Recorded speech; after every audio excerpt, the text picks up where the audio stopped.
Wat 'n lekker voorreg om met 'n wonderlike legende te gesels vanoggend. Ek gaan sê Juffrou Irene, want Juffrou het my vir so lank afgerig, soveel jare. Ek self het die voorreg gehad om hier te kon skool gaan in 'n pragtige hoër volksskool. En dit is vir my 'n groot voorreg om hier by die Irene Seymour toernooi vandag te kan wees. En ek weet toe ek op skool was in vroeë jare was dit die Coke toernooi. So ek wil eerstens vir Juffrou sê baie welkom hier op Blindside Netball. En dit is vir my 'n wonderlike voorreg om met Juffrou te gesels. Maar ek wil eintlik vir ons kykers, as Juffrou so 'n bietjie vir hulle kan verduidelik waar hierdie konsep vandaan gekom het, die Irene Seymour toernooi. En soos ek sê, dit was vroeër jare die Coke toernooi, maar net so 'n bietjie oor die toernooi en die ontstaan van die toernooi, want dit is sy 28ste bestaanjaar hierdie jaar, as ek korrek is. Dis reg, ja.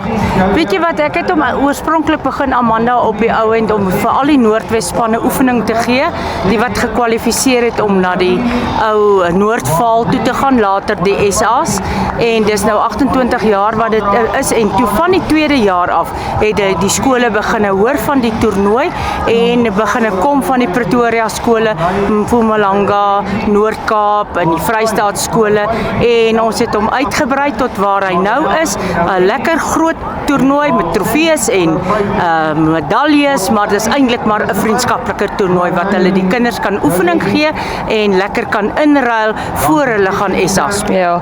Juffrou, en as mens nou kyk na die skole wat hier is, ek meen hier's groot kaliber skole, dis groot skole uit Pretoria, Johannesburg.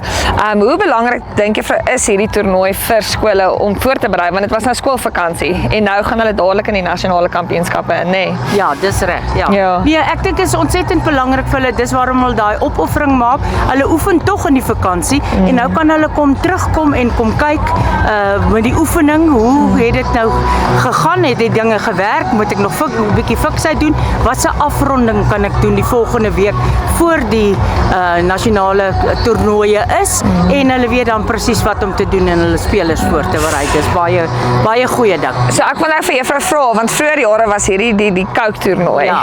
Hoe presies het julle vir Coke gekry om die toernooi te borg? So groot borgskap. Toevallig Tannie Joey Skuman, wat nou al oorlede is, jy sal haar ken. Ja. Sy het langs die bestuurder van Coke in Klerksdorp gebly en sy toe besluit toe ons nou begin met die idee van die toernooi. Het sy toe nou en hy het al die trofees geborg en altyd al die medaljes en alles saam. En toe het hulle later aangesê Coke nie, maar hulle gaan nou na groter borge toe. Wat ek ook verstaan, jy moet maar kyk waar jy jou geldjies kan verdien. En toe was dit so 3 jaar op die ouend, eers die Twiza en toe later net die volkies toernooi en toe die komitee, toe het ek al afgetree by volksskool en toe het hulle op die ouend gesê nee, maar hulle wil die toernooi na my vernoem, wat vir my 'n voorreg en 'n eer is, maar ek waardeer dit regtig. Ja.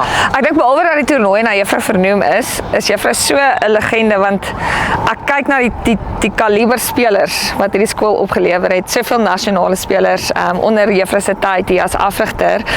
Wat dink Juffrou verg dit om so 'n besonderse afrigter te kan wees op skoolvlak en te kan oplewer wat Juffrou oor die jare opgelewer het? Jong, ek het altyd geredeneer dat daar's altyd iets om te leer. Ek het na enige kursus toe gegaan wat ek kon gaan. Jy leer dalk nie iets nie meer, hulle sê weer vir jou iets wat jy al van vergeet het.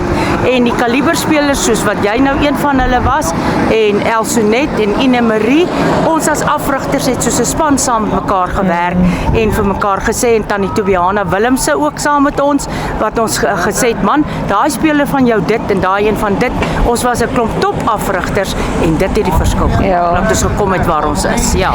Ek wil vir Juffrou sê regtig dankie vir dit wat Juffrou doen, vir skole netbal en hierdie toernooi om terug te kon bring. Ek dink dis die lekkerste gevoel om terug te kom hiernatoe en te kan sien hoe lewendig dit is en hoe lekker dit is. En ek wil dankie sê vir Juffrou, en ek weet daar gebeur soveel dinge agter die skerms, want so 'n dag en so 'n naweek gebeur nie net op hulle eie nie. So baie dankie van ons, van die hele Blindside gemeenskap. Ja. En dit is so lekker vir ons om hier by julle te kuier vandag. Ja. Ag nee, maar ek wil ook vir jou sê verskriklik baie dankie dat jy weer jou alma mater kom besoek het en hier so 'n bietjie met ons kom gesels. Dis wonderlik. Dit was vir my 'n voorreg om sulke spelers soos julle af te rig en ek weet dat dit verder ook goed sal gaan en ons is besig met 'n klomp jonger mense wat ons oplei en wat hierdie dinge net kan vat en kan aangaan en dit sal dieselfde sukses wees. Ja.